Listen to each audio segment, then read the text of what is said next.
The great leader, Joshua, had passed, leaving behind a legacy of faith and courage. Israel stood in a new land, promised and flowing with milk and honey, a land of great potential and promise. Yet the people were not a kingdom. Tribes lived side by side, sometimes in peace, sometimes in strife, each with its own customs and leaders. This was the time of the judges, a period of testing and learning where wisdom and strength were constantly put to the test. These judges were remarkable figures, not kings or priests, but leaders raised by a higher hand, chosen to guide and protect. Called forth in times of great need, when enemies pressed or the people lost their way, they were the beacons of hope. Men and women like Deborah brought wisdom, justice, and deliverance, standing as pillars of faith and courage. The land itself was a challenge, with hills, valleys, and different peoples like the Philistines and Canaanites, each posing their own threats and temptations. Israel was meant to be a beacon of faith in one true God, but the path was difficult, fraught with trials and tribulations. The allure of other customs was strong, and they often stumbled, drawn to the practices of their neighbors. A pattern emerged. The people would forget their divine protector, turn to idols, and trouble would follow, bringing suffering and despair. Oppression would come until, in despair, they cried out for help, seeking the mercy and guidance of their God.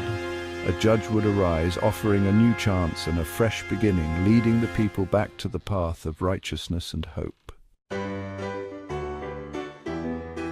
After turmoil, a leader arose, Tola from Issachar. He judged Israel for 23 years, guiding them with wisdom.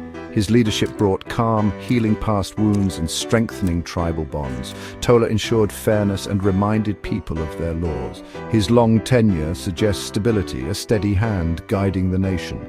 After Tola, Jair from Gilead emerged, judging Israel for 22 years.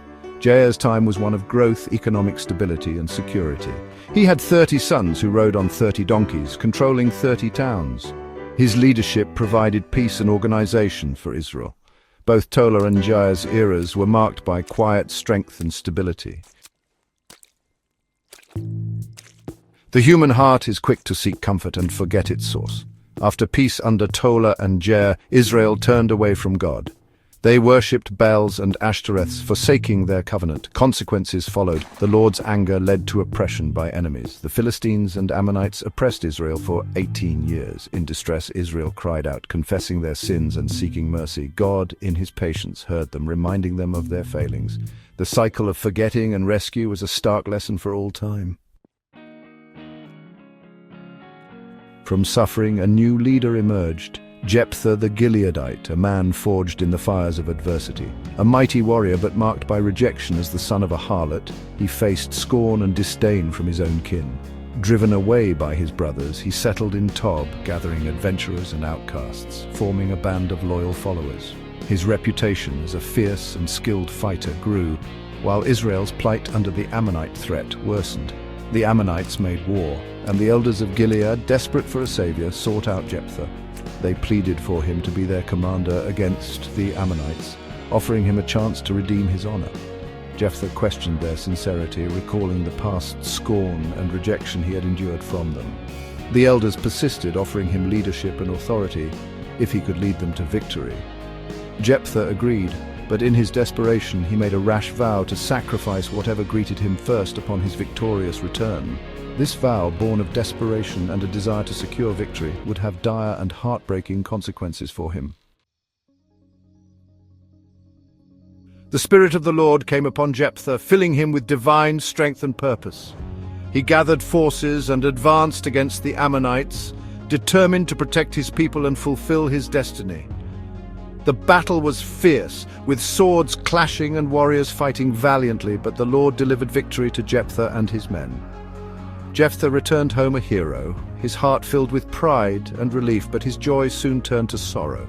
His daughter, his only child, greeted him with open arms, and he remembered his vow to the Lord. In anguish, he realized the cost of his words, the weight of his promise bearing down on him.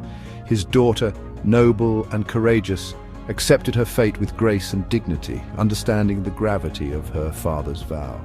She asked for 2 months to mourn her life unlived, to reflect on the dreams and hopes that would never come to pass. Jephthah, bound by his vow, granted her wish. his heart heavy with sorrow and regret. The story of Jephthah is a testament to leadership and a warning about the consequences of rash vows and promises. The judges, like Tola, Jair, and Jephthah, were imperfect but part of a divine plan, each playing their role in the unfolding story of Israel. Their lives show the cycle of human frailty and the boundless mercy that offers rescue, a reminder of the divine grace that intervenes in human affairs. Their struggles remind us to seek wisdom, speak with care, and remember the source of true strength, which lies in faith and humility.